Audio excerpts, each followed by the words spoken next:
Show on Footmex Live.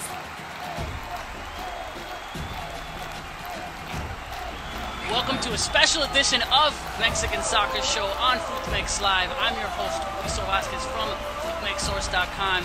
And with me, two individuals from different parts of the world coming together to discuss, to analyze, to break down Piojos' final 23 players for the World Cup. From Guadalajara, Jalisco, a huge presence on Twitter, writes articles for Goal.com. You can catch him on TV during Mexico games on ESPN. Welcome, Tom Marceau. How are you, sir?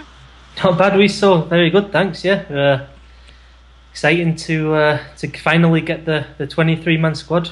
There it is. Good. And a special treat from all the way from Madrid, Spain. Actually, he is in Verona, Italy right now, actually. He's traveling the world. A writer for Fox Deportes in España. Also writes for Soccerly.com. Nayib Moran, great to have you on, sir. How are you? Well, great, Wiso. And hello, Tom. It's great to be back on the show and this new kind of adventure being on video. Really excited about the World Cup. I think Miguel Piojo Herrera described the list as that is a toda madre, and I think he does have a point there. I think it's the 23 best players that Mexico can have, an exception of course, Carlos Vela, who will not even play the World Cup on the PlayStation, as he said, in El Play. So it's the 23 guys that are committed, and we'll see what happens. I mean, I think the team will compete in the World Cup, and I think that's what we want. Well, there it is, guys. Well, Nayib, you said it. No more waiting, no more speculating, no more leaked lists. The drama is over. The anticipation of the players being added, the nervousness of the players can finally be left off, finally can be left to rest. So let's do this. We have now the final 23 players that will make up the list, the Mexican national team that will be playing in Brazil. We have 4 friendlies before, but I want to get your thoughts, your reactions. I know, Nayib, you already said it. Tom, what did you do? How did you do in your predictions? I know there's a lot of league lists out there. I think you did pretty well. I mean, any surprises that you saw just right on top of your head on your reaction of the list? Yeah, I mean, I thought there's obviously Carlos Salcido's the one that sticks out, but it makes sense. I think for me it makes a lot of sense in the fact that you put Salcido in there, the fact that he can play as a centre back as he did it in 2006 under La Volpe. He can play in that holding midfield role. I mean, don't get me wrong. I don't think he's going to start in any of these roles, but he can play there in the holding midfield role. And if Mexico are really struggling, he can play left wing back. So I think that's what that's done for Herrera. It's enabled him to pick the 5 strikers. Jimenez, Pulido, Chicharito, Giovanni Dos Santos, and Peralta, which I think is going to give Mexico the firepower off the bench, especially that could be vital if Mexico are down 1-0 or 2-1 in games. So yeah, I think the squad in general is really good. Average age 27, perfect. I think it's a nice blend of the experienced players. I know not everyone's happy with Maza Rodriguez, with even Salcido. People not happy, Rafa Marquez. But these are people who bring a lot of experience. They played over in Europe as well. And then you've got the younger generation coming through. I think 5 of them at the Olympic gold medal winners, mixed with the likes of Brizuela and Peña. And I like it. I think it's a really good, nicely balanced squad. And I think Salcido's the key for that, for providing that balance. Yeah, Salcido definitely being one of those. I don't think anybody had him in any of their lists coming maybe Monday or Tuesday when maybe that TV Azteca list was leaked out, but Salcido was nowhere. I mean, he didn't have that great of a tournament with Tigres, even blaming the Mexican national team for his bad performances in games. Not even a starter there, and all of a sudden he gets brought up. And you make an excellent point, Tom. You know what? If Salcido would be left off, he probably only would have had 4 strikers because we needed another mid, maybe a Ponce in there or somewhere else in the mid that would give us more of a, in the defense. That way we'd have 9 defenders maybe on there, but Salcido he can be played in 3 different positions, and it's given that leadership. 2 World Cups coming in, and also it's not like he's out of shape. He isn't. He's still the strong guy, and he can. The machine. He is a machine. You see him live as well. He's like he keeps going. I mean, it's not like he's any weaker or he's slow or he's aging. He's still going. Going at that. Nayib, looking up to you. You said the list a toda madre is the first thing that pops up because it is. I think we're all just exhaling, saying, all right, he didn't do what we didn't think he was going to do with no Gio, no Memo, maybe throwing out and putting his America buddies in there. But, obviously you said that was your reaction. But what else? What else do you come off right away, the tops, when he's reading those lists and reading the names? What came out? Coming, after following La Liga this whole season and talking to Javier Aquino, for me, I think it was kind of tough to assimilate that he was going to miss the World Cup, because a lot of the leaks coming in a month ago were showing that Aquino was not going to be in the World Cup. Aquino has had a great season in First Division, but he had this injury that sort of messed him up between February and April. He even went to the Nigeria game. I'm not completely sure about this, but I'm pretty sure that maybe he wasn't 100% when he played against Nigeria in Atlanta, but he made the trip because he wanted to impress Piojos Herrera. By the looks of it, Brizuela wins the battle. Brizuela and Aquino have the same age, same generation. Brizuela has the capacity maybe that after the World Cup he will go to Europe and play. And I think that's one of the names that sort of a little bit, it's out of hand, maybe because he has played in Villarreal. Villarreal will play European tournament next season, and Aquino has been a major part of that. There's reasons to believe, maybe Aquino did deserve to be in this list.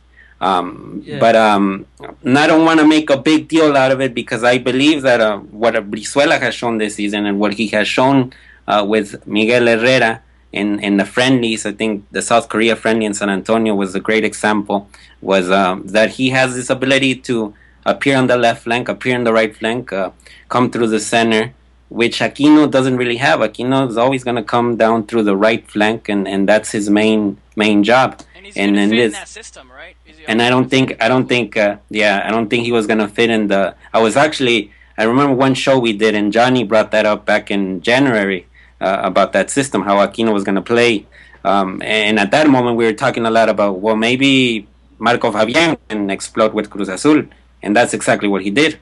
So I think a lot of factors came in and did not permit for Aquino to be in this list. Well, there you go. You said it, Aquino, and I'm okay with it. He's young. He'll have other times. This isn't the last time he will be there. Just like you said, he's got more games to be played. His injury, I think, it did add to it. It wasn't the same Aquino before. I mean, going on the right side, just running over everybody. I think also the competition level that when Aquino goes against, I think his size, his speed, sometimes it is a burden for him. He goes flying, but he does have that quality. He'll be fine. He did tweet out, congratulations to everyone. I'm glad for the list. So we already have, it's in good graces. There's not going to be not that much drama. So let's go into it. Let's analyze those, the 23 men. We'll start by obviously the keepers and what's going in there, and you guys can add in your thoughts. Obviously the goalies that Miguel Herrera named wasn't that big of a surprise, but there was a little bit of speculation that maybe Memo Ochoa wasn't going to make it. So Corona, Guillermo Ochoa, Memo Ochoa, and Talavera, guys, right off the list. Memo made it. I think when he was saying it, we were like, okay, that was the first little hurdle that we all had, and he did make it. No Moises Munoz again. I could remember 2006 all the way up to De La Volpe. He was, he's been played and he got left off the list with him in 2006. But now he gets left off again. Are you guys okay with that? Many did think it was going to be Munoz just because of the America connection, bringing him, that championship. But ultimately, Piojo had the best three keepers on there, going with Ochoa and Talavera. So your thoughts, guys, on the keepers, Tom? Yeah, I think, in picking Ochoa, I think it was legitimate that, Herrera at some stage was thinking about leaving him out. I don't think there was any doubt about that. I think we've got to give a lot of credit to Herrera. He said in his press conference today that he went with his head and not his heart, and I think that was really, I don't want to not be patronising, but a mature decision. I mean, he's gone with Memo, who is certainly one of Mexico's three best players. He's gone with the best three goalkeepers. He's not picked Dos Santos, for example. There was a question mark there as well. I mean, I think in terms of the goalkeepers, Moises Munoz, I think he's not in the top three Mexican goalkeepers. I think credit to Miguel Herrera for recognising that, even though Munoz does fit his system, for recognising that Memo Ochoa, Talavera and Corona are the three best. And I think if it was a battle between Talavera and Munoz, Talavera's form recently for Toluca has been absolutely sensational. I mean, you could make a strong argument that he is the form Mexican keeper at the minute, and with Herrera saying in the press conference that everybody starts from scratch. Everyone's starting from zero now. Yeah, he almost ridiculed that guy that asked the question. I was listening to the press conference. So who do you have starting for? And he's like, "Didn't you listen to me? I have everyone starting from scratch." And he said, "What time did you get here?" Yeah, what time did you get here? Because I said everyone starts from scratch. We're gonna believe it, yes or no. I mean, come on, you know who you're gonna have. It's just who is gonna lose that spot. I think he does have the three best there. Corona and Talavera are almost the exact same goalie type. They do everything right. They have they do everything right. They're not super flashy like Memo is, and they don't have that huge attitude in the pitch of the field, So he has to have Memo in there. I don't think it was a question, but there was sometimes some speculation that he might leave him off. Do you think, he did have what the press is saying, Nayib, and you're in Europe. Do you think there was that communication saying, hey, you know what, you might not be the starter. Are you going to be okay with this? Or do you think that was just all, speculations of the press trying to do that because of that's not professional. No. I think based on the conclusions that I made when Piojos Herrera came to Europe in February, and he met with all these players, I think the best meeting that he had in Europe was with Ochoa. I think that was a meeting that left a lot of a good feel. I think it was important because the stuff before Piojo, there was a lot of questions surrounding Ochoa, and Chepo de la Torre saying that Ochoa didn't want to come because he wasn't going to be the starter. That rumor was created, I really don't know if Chepo was creating that or if it was really true that Ochoa was negating to come to Mexico to play because he was going to be benched, so why come? Didn't he have a child? Wasn't there also a birth of his also, daughter? Yeah, and then that also was included, but that thing about Chepo saying that he didn't want to come because he wasn't going to be a starter was also said. But I think when Piojo came to Europe and his meeting and friends, I think it was really straightforward. About all the stuff that has been going around his career in France and the achievements he has done, sort of pointed that he was going to be in this World Cup. I think when Ochoa talked to French press in the last 3 months or so, and I specifically look at the France Football interview he had, which is really descriptive of how his seasons have been in France in his career. He talked to the journalist as if he knows that if he goes to Brazil, he's going to be the starter. Now, I'm not going to say, well, now that he's in this list, maybe he will be the starter, and that's why he's going.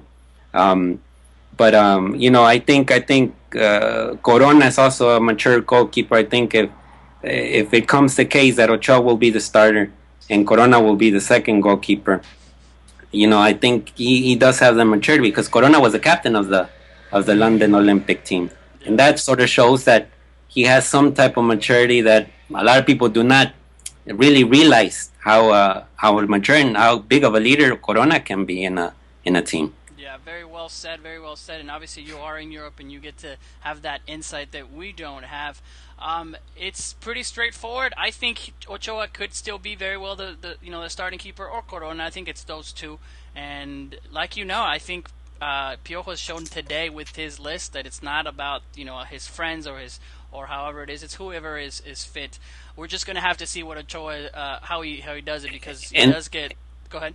And also, also to point out, the Nigeria game in Atlanta was huge for Ochoa, for confidence, because there was a lot of pressure going into him. I remember one game when he was a starter in Torreon, and he had blunders that are rare in him, and that brought him down, and that was, I think, 2-3 years ago or something. And the people in Torreon were screaming, Osvaldo, and I think I remember that was game. big. Osvaldo was almost ready to jump in the field. And I think the game in Atlanta, because had it not been for three big stops from Ochoa, maybe that game would have not finished with that 0-0. Yeah. It could have finished a negative result for Mexico. And I think now negative results for Piojo have been not having negative results has been a plus going into this World Cup, because there's still a sense of optimism that stuff can really shine. And I think that's where Piojos, I mean, as much as he jokes around, I think he's very professional. He's not going to go ask a keeper, hey, well, if you're not going to start, are you still going to come? I really don't think that's how it's run. I think it's, hey, you're going to come. You do have a chance. This is why I'm calling you, because I'm about to see in the next 3 games, there's still a chance for you to come. And that's the best way you can word it to him. And now where Memo goes, of course, if I say no, then that means I don't want to go. Of course I'm going to go and try to earn my spot and work hard. It still comes down to a team. And I ultimately think that Memo's in there, and he thinks he's going to start, and he's going to give it all. He's going to work hard. And if he is the best, I think Piojo will put him on there, or Corona, or even Talavera. We're in that.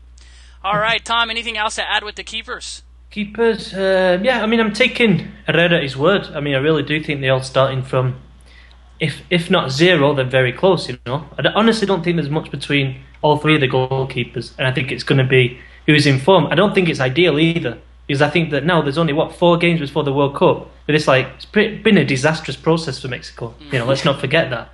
You know, and he's trying to rush now to like kind of put together a team. I think the ideal would be that he picks a goalkeeper now and he sticks with him. I mean, all these 3 keepers are capable of brilliant saves and having brilliant games and match-winning performances. We've seen it from every one of them. All 3 of them are capable of mistakes. You know, they're only human. The goalkeepers, every goalkeeper makes a mistake. You know, if I was Herrera, now I'd pick one, his favourite. But don't forget that Corona.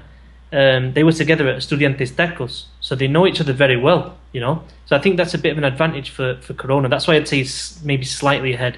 But I think the other 2 will get chances, and you know, I think honestly these warm-up games, not just for the goalkeeping position, you know, there's other positions, the strikers, you know, who's going to play alongside Oribe Peralta. I think the midfield, the central midfield, especially all 3 of the positions there, I think up for grabs. I mean, you know, I honestly think that even more than other nations, you know, these 4 games now for Mexico are absolutely vital in kind of like, you know, trying to mould together a team just as quickly as possible.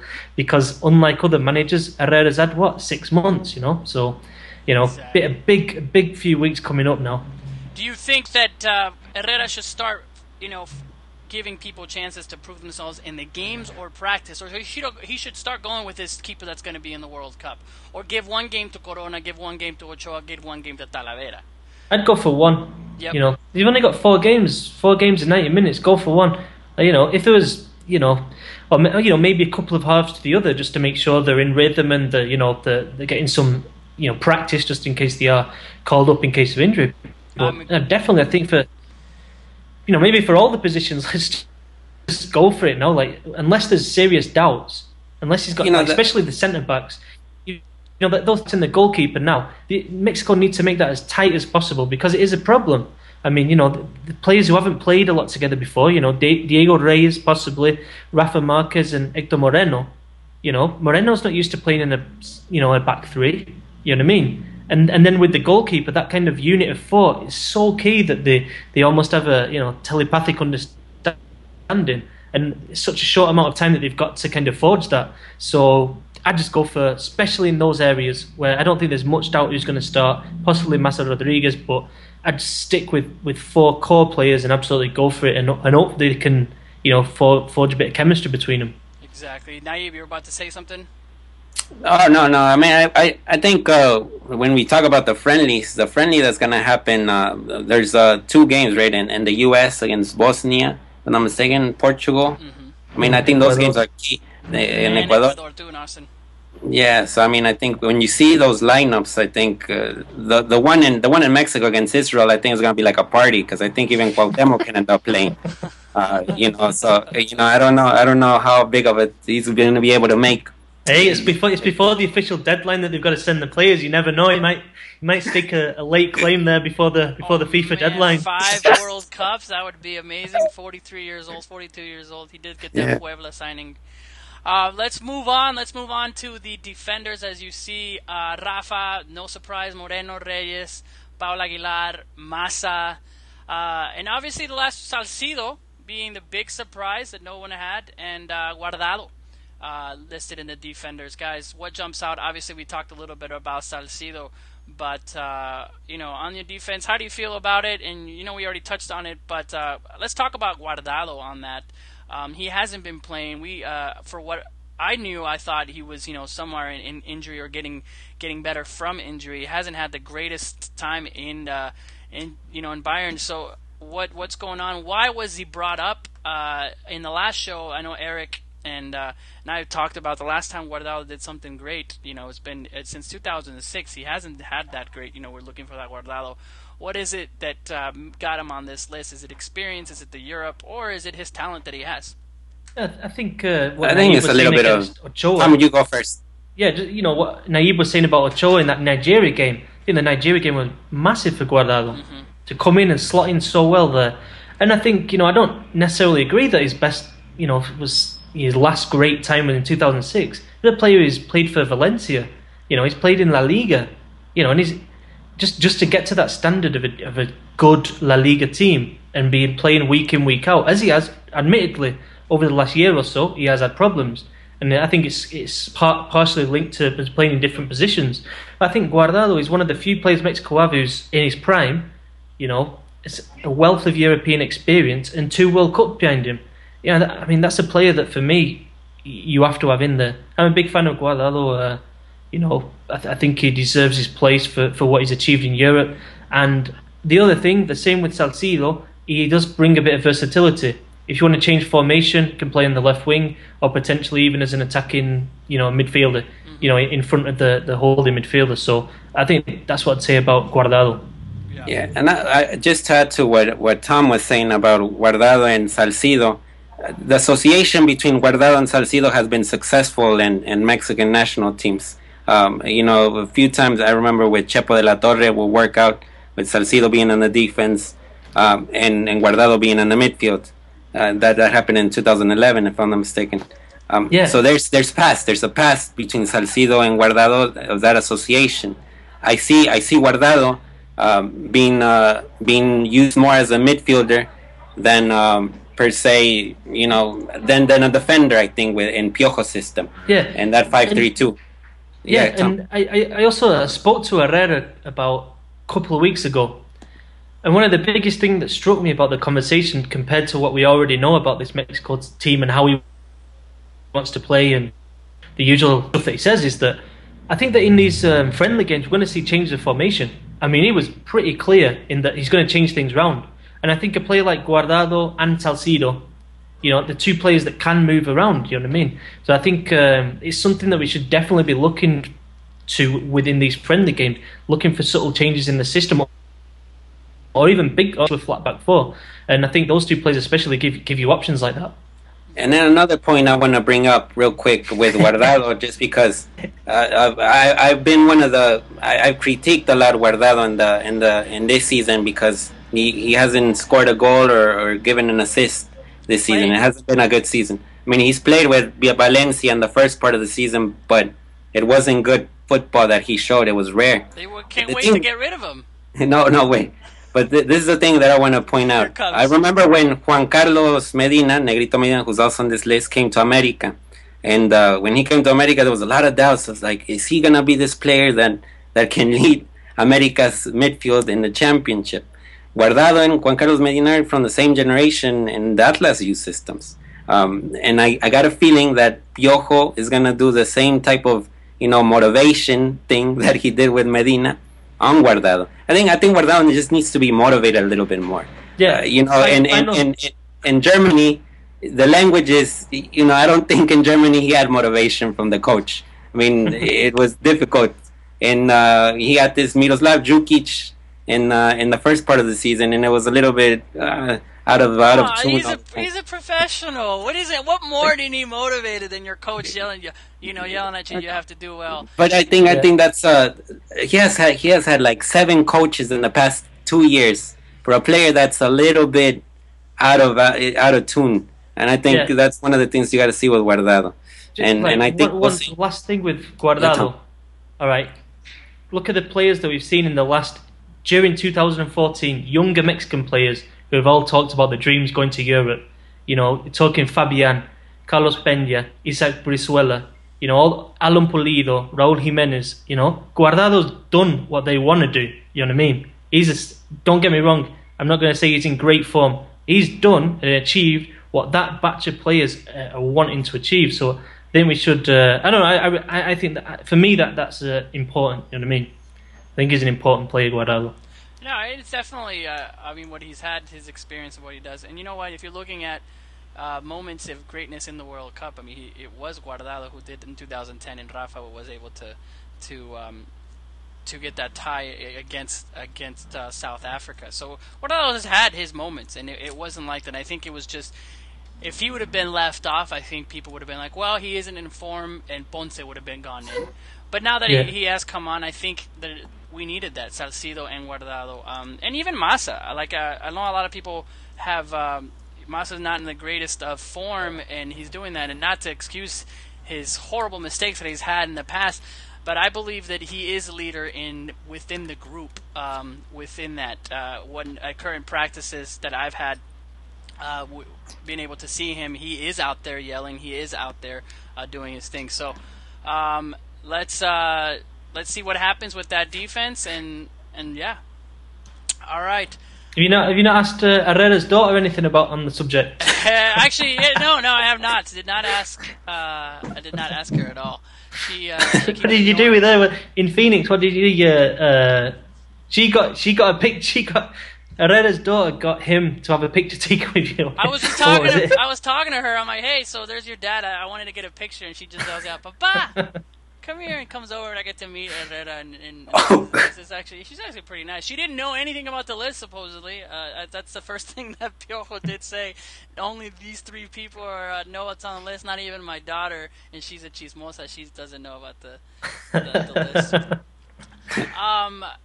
Let's go with the mids: Montes, Vazquez, Peña, Brizuela, Fabian, Herrera, and Medina. Obviously, the mids that are there, guys. Any no big surprises, obviously, that in the middle. Fabian, looking at a month before the Phoenix game, he wasn't going to make it, he wasn't even getting called. I remember Piojos saying that the only reason why Fabian was getting called was because, everyone wanted to see him almost in that off interview that he had. But what jumps out on you? How about the players that are not in form on the mid? Peña having a bad season. As a León fan, seeing him subbed out, even disgraceful León fans booing him on what he is. But I think Vazquez and Montes having a great season. Brizuela started off the season really great, being one of the best players, as Piojo said it, but then kind of dying down and not having the greatest of performances. Herrera having a great season in Porto, an amazing golazo that he just had last week. And obviously Negrito Medina, probably the starter DM for Piojo, and just pretty much taking the center and going forward. So guys, what your reactions on the mid, and you're surprised, or all your lineup, you had them pretty much the same as what Piojo had? Yeah, I mean, I think the first thing to point out is that none of these players have ever played a World Cup. I think that's slightly worrying. I mean, the lack of experience, and I think especially in the holding midfield role. Juan Carlos Medina and Vazquez, Gallito Vazquez, not going to slag them off as players, but, in terms of coming up against absolute world-class opposition, like Mexico are going to have, especially against Croatia and Brazil, it's a worry, it's a concern. Maybe they can step up. I think especially Gallito Vazquez has been brilliant, like you said, Wiso, for León. I think he's been absolutely brilliant. Watching him last night against Toluca, just exceptional, you know what I mean? Ideally, I think you'd have Chaton, but you'd have Chaton if developed. You would have, if he'd have developed like he should after the Olympics. If he just not stayed, brittle like he is. Gosh, I wish. Then he would be the player Mexico need, the physicality that he's got to control the midfield. Unfortunately, he's not developed, and ahead of that in the more attacking roles, I'm pretty excited.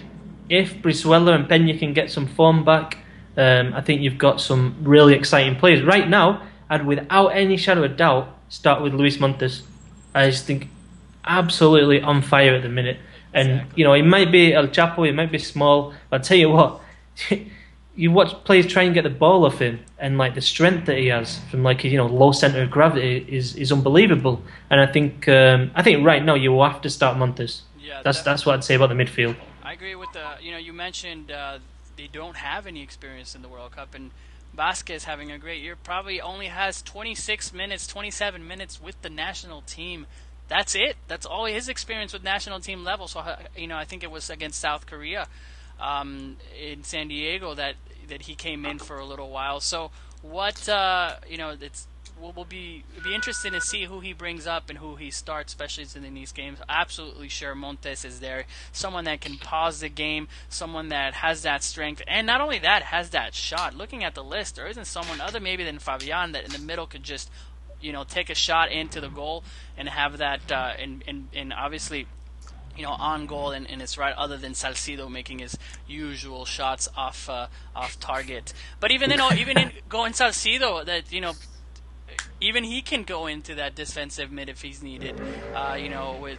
We've seen him in Tigres and seen in other teams. So I like it. I have no problems with it. No one really left off. Nayib, to you, what's any surprises, or are you pretty much okay and content with what the list and what it brings?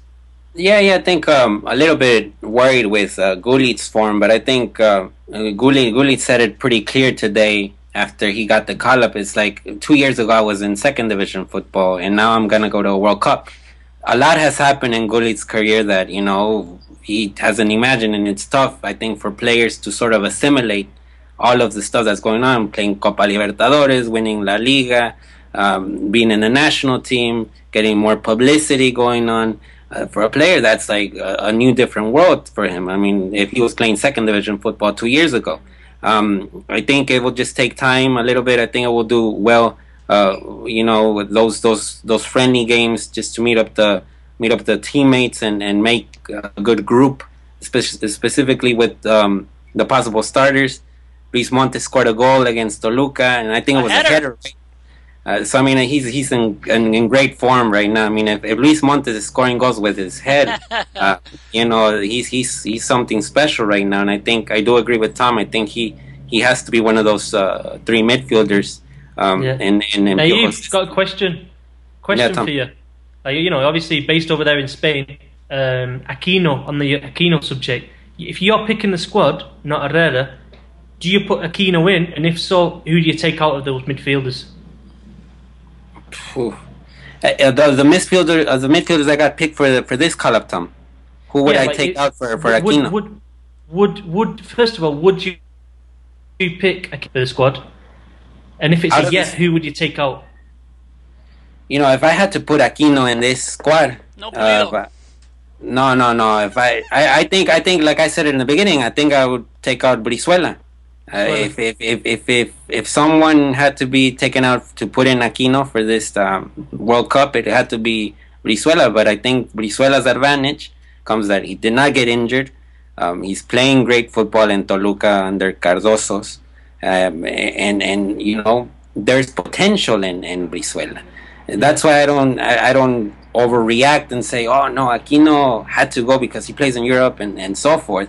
But I think the player that took Aquino's spot also deserves a shot, and he's been kind of healthy, because Brizuela did have some injuries going on a while ago, but not as bad as Aquino with the ankle. I tell you what, with I don't know, keep going about Aquino, but if you're Aquino and you see Marco Fabian getting in the squad after the disaster that has been his career since the Olympics, and all of a sudden in the last 3 months he picks up a bit of form, you'd be pissed off, wouldn't you? Yeah. I mean, you've seen a player mess around, go out partying, drinking, partying up in Guadalajara, play rubbish for Chivas, and then he plays well for 3 months and he's in the squad. And you're Aquino, you sacrifice yourself, you've gone over to Spain, you've taken a risk, you've done everything right, and you don't make it. I don't know. Yeah. I'd be pretty annoyed. The thing with Marco Fabian is there's not that many Marco Fabians in Mexico. I know when Marco Fabian plays 100%, there's few players that are able. I mean, this guy can win you a match in Mexico with Cruz Azul. He did it. I think there was one game that he scored 2 amazing goals in the season. Of course, they got eliminated really early in La Liguilla, but there were sparks. And Aquino is a it puts a lot of labor. You're always going to get 100% out of the dude. But you might not get out of... He's a Medina 2.0. No, Guy no. runs out and then just he hasn't done anything for the national team that I could. I mean, he just had a great game, you know, that center for senior, but I don't see him being that just like you said, that Fabian player. I mean, I left him off of my list because not only that Piojo obviously not fitting his system, but it wasn't that Aquino has had that great you know, success with the national team. Yeah, I mean, like the thing with Aquino, I mean, in the Olympic proceso with Tena, he started all the matches up to the final against Brazil, and you know, remembers him. You don't remember Aquino being like that? Well, I do remember Aquino because if it wasn't for Aquino's defense on Rafael, maybe Peralta wouldn't have scored that early goal in the first 120 seconds of the match. You know, somebody was saying having Aquino back there in that line of 5 to see how he does, because he does to have actually an eye for defense. You know, and see how that goes. The thing with Tom that points out, of course, you know, his reaction might not have been, of course, on the Twitter. You're gonna say, "Oh, I support my teammates and a lot of my colleagues and friends," but you know, this guy Fabian partied it out for the past year after winning the gold medal, and still makes it to the World Cup, not attaining the responsibility that a professional should have. Everybody parties. I mean, you go to England. Come on, Tom. You know that everyone used to go out in those parties. All very professionals. Look over at there. all. I mean, they're all very professional. All of Brazil. I mean, Ronaldinho and Barca and everything. It's as long as you get your job done. But he wasn't getting his job done. It was Chivas. However it is. All right, let's move over to the forwards.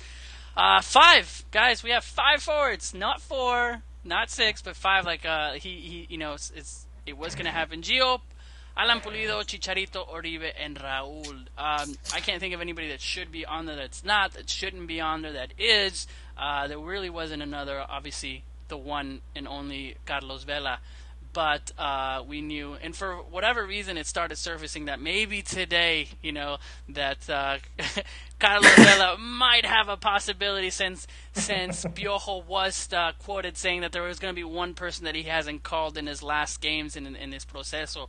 But it just kind of went out there. Of course, Vela's not going to join. And in a press conference, even a Brazilian a reporter asked him, you know, and he put it perfectly. He said Vela has more games and more goals than you have for why am I missing his name? Brazil's Barcelona. Neymar. I'm sorry. It just went out. Yeah. Vela has more goals than Neymar, and if we miss Neymar, we'd be horrible with it. You're missing your best player. How do you feel about not having Vela? And Piojo just said he doesn't want to be here. You know, and I think he said even a couple more things, that he's not an Hugo Sanchez, he's not a Rafa Marquez. So just to add fuel to the fire. But looking at the field of 5 forwards, guys, Gio is in. Let's all clap. You know, I can't believe he even thought that he might not have been in. Yeah. And I think it just skyrocketed on rumors and speculations. Gio's not going to make it. There's only going to be 4. Even though Piojo did say he's only taking 4 forwards. So your reaction, guys. Tom. I think with Giovanni, I think there were legitimate concerns over his selection. And I think you know, if you go back, you know, there are quotes from Herrera as soon as he took charge of Mexico, saying that he wasn't happy that Giovanni had criticised the old regime, that there's a new manager now. And then after that, he explicitly said, and I think with Fox Sports in an interview, that there was no place in his system for a player like Giovanni. Obviously, they've kind of made a reconciled now, and it's obviously all good. But I think apart from that, I think in general, this is the most exciting part of the squad. I mean, I really like the mix of players. I really like the options that Herrera's going to have, both as in the starting 11 and off the bench. I mean, I think you've got, you know, 5 players there, all 5 strikers, all very different from each other, and you know, really exciting. I mean, look at Alan Pulido recently. What a player is turning into.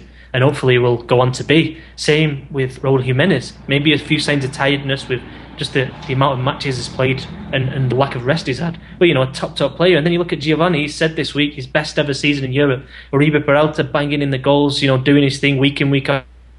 And then Chicharito, who, you know, I mean, it would not surprise me one bit if over these, you know, 4 friendlies that Mexico have, that Chicharito nets 3-4 goals and gets that place next to Peralta. So yeah, I think really exciting times for the forward line. Exactly. All five made it, like I said before, and just exciting to see everyone. No one really missed it. I mean, there's nobody else that we can add. Maybe an Aldo de Nigris in that was speculated. I think mostly because of the Panini stickers. But other than that, there's really no one else that should be there, like we mentioned, other than Bella. But Nayib, your reaction on the five forwards, sir? I think the forwards. What I like is that it's sort of building towards the future. It's sort of building a little bit towards 2018. The age is a little bit, there. Between, if you exclude, Oribe Peralta, which is the striker that has been most informed in the last months or so year for El Tri. You're talking about a 24, 25 average age between Giovanni, Pulido, Raúl, and Chicharito. I mean, these forwards are going to play in Russia 2018 without a doubt. And I think that's the positive aspect about having these players. The Giovanni case, there was a lot of, and as Tom described it perfectly, there was a lot of confusion as to whether there was this connection that was going to work between Piojo and Giovanni. I think in the long run, Piojo is I believe Herrera is a person that knows a lot about football and analyzes the game like few coaches have analyzed it in the past 2 years in Mexico. And I think he knew from the get-go that Giovanni was a player that he had to include because he offers, this is one funny aspect that I want to just point out right now, but when he appears in the Moderato music video, he tells about, he needs this player that sort of lowers the tone of the team and then explodes. Well, that was Giovanni all the time he was talking about. So, all goes back to marketing. All goes back to marketing. What a theory this is. So, I mean, Giovanni did not appear in that video. It was Chicharito, Moreno, and Juan Carlos Medina, and also Raúl Jiménez. But, the player that he was describing in that video was Giovanni Dos Santos. I like it. Love that theory, man. There's a list, guys. 23 players. I think everyone can go. It's a pretty good list, aside from maybe a Massa shouldn't have been there, but I still believe there isn't anybody else. Maybe a Hugo Ayala that could have snuck in there, but Piojo is gonna take Massa over Ayala, I think. Topo Valenzuela didn't make it. Obviously his bad form of going in there. So it's good. I like it. A toda madre, like he said. I think we're ready. I think there are no hiccups, no person that should be there. No Chiquis Garcia that should be there, or no Temo that he's not, or Bofo that's in. Nothing too big on that. A couple of things from the list: 0 Chivas players. 0 Pumas players. I mean, I don't remember a list. I think it was 80 years since the last time there were no Chivas players on the list. So, and obviously no Pumas players from it either. 12 players missing from the New Zealand list. So his America backline. So do we applaud Piojo saying, you know what, I'm only going to take who I know for this to win it, to get to the World Cup, and then take whoever I need and whoever in the best forms, because he is taking 7 players from Europe into this list. So that's, if I think of any more numbers, only 9 players from South Africa, that went to South Africa, that went to the World Cup. So and obviously another number, 0 naturalizados. No one called up like a Caballero in 2002, Asinia in 2006, and obviously Guillermo Franco in 2010. So, interesting list. We can gather a lot of data from it, who's in and who's out. But what jumped out on you on these numbers, Tom? Numbers, I mean, I think the Chivas thing's like massive. I mean, without going completely off topic, it's like just a club that's just in absolute crisis at the minute. I mean, you had to kind of praise them for coming out and reacting against this allegation of sexual harassment within the club with La Volpe. But I mean, I think since that, I don't think they've dealt with it very well in terms of going to the press and just talking about it, so it just covers the front pages. I think they've done the thing, they've made the statement, and then it should have been the time to kind of let the Mexican authorities do their kind of work. I mean, that's my opinion on it. And I think this latest not having one player on the squad, I mean, it's hard to overemphasize, really. Just just how massive it is for a club who pride themselves on, you know, being all Mexican players and being the best youth system in Mexico. I mean, obviously they've got, I think it's 5 they've got that are from their youth system. So yeah, you said it too. I mean, if it's the most popular team, twisted. I think we're getting some. You're cutting out again, Tom. Well, I'll continue in saying that you did say obviously it's the most popular team in Chivas in Mexico, and not having a single player on there. Nayib, what stands out from the numbers or observations that you've had? No, I think the Chivas and the Pumas, you know, because of the history that has been in the last years, those players always have some type of importance to any national team, and we're not just talking about the old men's national team, the senior team. Talking about the youth teams, U17, youth 20s, which have been successful in the last years for Mexico. And it sort of shows that, you know, players like Chaton, players like Nestor Vidrio, they have been in this storm or this hurricane or whatever you want to call it that has been Chivas. Chivas is a team that is getting headlines in Mexico for news that does not pertain to football, for news that pertains to circumstances that, you know, are not non-football related. And Jorge Vergara, the owner, comes out and sort of makes it a big deal all the time. You know, and I think that's the situation that occurred in Chivas is a murky one. We don't know exactly what really happened, except for, you know, all the evidence will come through in the next couple of weeks. But we don't want to, I mean, when we're talking about football and the football stuff, it's not working, and we're talking about Chivas that is on the verge of going to a second division. Very good, very good. Tom, you still with us? I think, Tom, something happened. There was some technical difficulty, so we'll end it without Tom. So, Nayib, let's end the show with our starting 11. What do you think about doing that for against, and maybe not against Cameroon, but just at least right now against Israel, just to take a step back?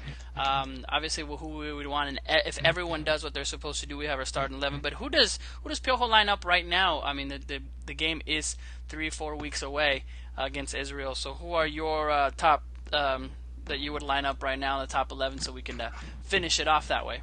No, I think you know, I'll put Ochoa. I'll put Ochoa on goal. I have the 3 defenders: Rafa, Reyes, Moreno. This is thinking that we'll play a back line of 5. And I think I'll put Guardado on the left, and I'll put Layun on the right. I think this is one of the experiments. We'll see if it works out. Negrito Medina as the central holding midfielder. Herrera, Héctor Herrera, and Luis Montes, and Giovanni and Peralta. Very nice having in that. Looking at your list, it's almost exactly as mine. I want to see Guardado there. I haven't seen how he's playing. I think he did well, like you guys said, in the Nigeria game. So it's pretty much the exact same. Layun, Reyes, Rafa, Guardado, and obviously Moreno, and then Guardado. But the only exception, obviously, I think Vazquez is in a better.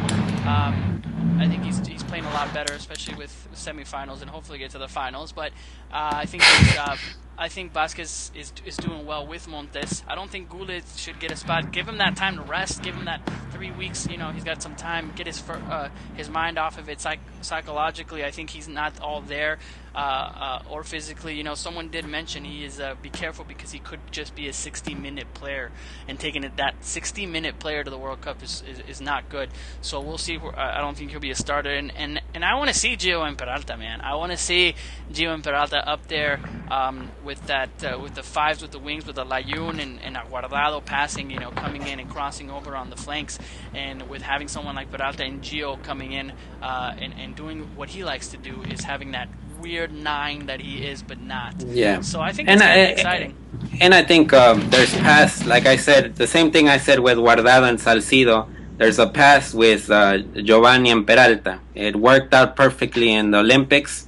And I think getting from that point and working on, because I think Tom pointed out in the beginning, this 5-3-2 is a lineup that you need some type of way to sort of have chemistry between the players, that they know where they are playing without even looking.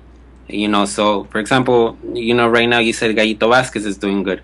Luis Montes is doing good. You got to find those sort of connections among the field that will be able to make the team better. Because Mexico is not a team like Brazil that has a Neymar, like Portugal that has Cristiano, that Argentina has Messi. Mexico's best teams are when the 11 players are connected. And I think that's the main job Piojo has to do in the next couple of weeks. Yeah, I think that's slightly worrying as well. I think that's slightly worrying as well. I mean, you absolutely nailed it there, Nayib, with, Mexico are better when the sum is greater than the parts, when the team, functions really well together. You know what I mean? And basically, it's been such a short process that, I've got real big doubts that they can do it. You know what I mean? I think there's big concerns about Mexico at the World Cup. I honestly do. And I think they'll, put it this way. Why you gotta bring us down, Tom? We're on a high level right now. Just for a minute. All right, I praise the strikers. Mexico got some, well, honestly, it's not think England, I know. No, but it might be better than England, but. Tom, who are your start 11 after you went to go take a little break? I think now we only see you in the Azteca there being all macho with your glasses I just went over to the Azteca. No, I think Corona will get it in goal. I don't know. I just don't think there's much in it. I think Aguilar, Reyes, Marquez, Moreno, and Layun at the back. I think Montes, Medina, Herrera in the midfield, with Medina obviously the holding midfielder. And I think Chicharito, if he gets a few goals, I can see it happening. Chicharito and Peralta. But I think Is this your starting 11 for Brazil, or your starting 11 for Israel coming up? No, this is for the World Cup. This is for the World Cup that I think he's going to pick. This isn't mine. Okay. Any changes for your Israel starting 11 that's coming up in 3 or 4 weeks, just to see that very first game, that very first friendly in the Azteca? Yeah, I think the problem with the Israel game, I think the Europe-based players are coming in the 25th, and then they've only got 3 days. I'd be surprised if a lot of them play. I think definitely we'll see Corona in goal there, because he's not played yet under Herrera. Well, this year, anyways. And I think we'll definitely see Reyes and we'll see the substitute centre backs and Layun and Aguilar. And I wouldn't be surprised if you rest Peña. I wouldn't be surprised if he just says, have a few days, come back. Because Peña, for me, can be a really important player for Mexico. I mean, you look at the stats. If you look at the stats for both him and Montes on chance creation, Peña's chance creation is unbelievable. In terms of passes that lead to chances for his team, for Leon. It's unbelievable. I mean, it really is. So he can be a big player, and physically, he's someone that you wouldn't mess with in midfield, and I think that could be important as well. I mean, the other thing that I'd like to see in these friendlies, I'm rambling now, I've got my internet connection back, but it's keep going. I wouldn't mind seeing Herrera playing in the holding midfield role. I know it's not his position, I know it's likely not to work out, but he's got the quality. In terms of footballing intelligence, Herrera's a very bright player in terms of knowing his spaces. Love to see it. And if he can hold that, I mean, if it starts that out, let's say if he sees that, in Israel and he does well and it goes over to the Ecuador game and even against that mid in Portugal to have that, I think everybody wants Herrera to be in that defensive mid just to keep that. And it would just add another Fabian or, having Montes and Gullit on, that's there. How great that would be if Herrera could just do that. But we'll see how he can do that. You said it's smart. He's a smart player. Well, that does it, guys. The list, everything's there. Anticipation's finally over, and we can finally start looking to see who our starting 11 would be. We'll keep saying a toda madre list, but obviously Tom comes down and says we're going to have some problems. And then one last thing that I want to point out is with the coaches and the players. I think in the past with Aguirre in 2010. La Volpe in 2006, there was, and also I'll go trace back to 1998 with La Puente, and I also get a lot of details from what Rafa Ramos from ESPN said today, is that usually is in World Cups with Mexico, it has been the coach that fails, not the players. The coach's decisions are a little bit tricky. I mean, come on, Aguirre starting Buffalo against Argentina, or in 2002, the way that he handled Palencia in the World Cup when Palencia was at his best moment. In 2006, La Volpe is like, I'm not taking Cuauhtemoc because it doesn't fit my system, blah, blah, blah, blah, blah. And he ties against Angola in 2006. Maybe had he won that game against Angola, maybe Argentina wasn't going to be in that round of 16. With Aguirre, the three captains. I mean, all these crazy decisions with coaches. If Miguel Herrera, which is an experiment, he's only won one title in Liga MX football, but he's won one title, which is like taking a big, huge rock out of his back for him after coaching great teams like Monterrey, and also did a great job in Tecos, like Tom pointed out. If he can put these 3 games are going to be what we're going to remember Piojos Herrera as a coach for a long time or even forever. So I think if he knows it, something can happen. Right now, but I look a little bit optimistic. But what I just want to say, I think this team, Piojos Herrera's team, and Brazil will compete, and I think that's what we want to see. We don't want to see a team like Chepo de la Torre's Confederations Cup 3 that was scared a little bit. It transmitted a little bit about the fear that the coach transmitted.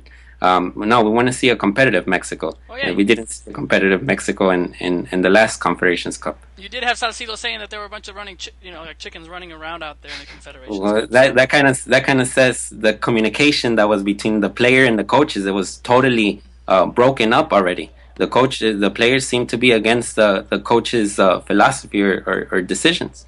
Exactly. Well, I think it's going to be great. I think it's a different type of atmosphere with the coach, and just like you said, great point. It's always been the coaches who does something in the past World Cups, and we can see that. Even I can think of 1994. And it kind of just does at 98. But something that I know Jolie, he did say in past that it feels like this team is going to be sort of like that 1998 World Cup coming from behind team that will get you just as what we're doing. That hopefully not, and we have a good team and we have good performance out there. Tom, if you're still there, anything else you would like to add for the better of the video podcast? If you're still there. No? Tom decided to take off again. All right, guys. Well, that does it for this edition. This is another successful Mexican soccer show here on FootMex Live. We hope you've enjoyed it, and as much as we have, we're pleased to obviously spread the word for us, tweeting it out at the link, obviously point it out to your friends, share it on Facebook, on any of the mediums that you have on internet. Nayib with Fox Supporters. How can we get a hold of you, Nayib? Your Twitter handle? It's at Nayib Moran. Nayib Moran.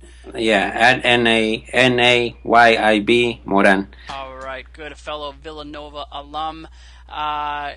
You can reach me, Wiso Vazquez, at Wiso Vazquez, 2 Z's, V-A-Z, like Gallito Vazquez, same Vazquez with 2 Z's, and FootMexSource.com, some articles that I have, and obviously Tom Marshall, who is everywhere on the internet, who had to leave us today. I think something's up with his connection, but he writes for Gold.com, he's on ESPN, he's everywhere. He's going to do a great interview for The Guardian with Miguel Herrera coming up soon, guys. So keep it out there. Let's keep talking about it. Today, spreading the word. Guys, we're doing this for you. Hope you have a wonderful weekend, and see you on Monday when we record another edition of the Mexican Soccer Show. Have a great night.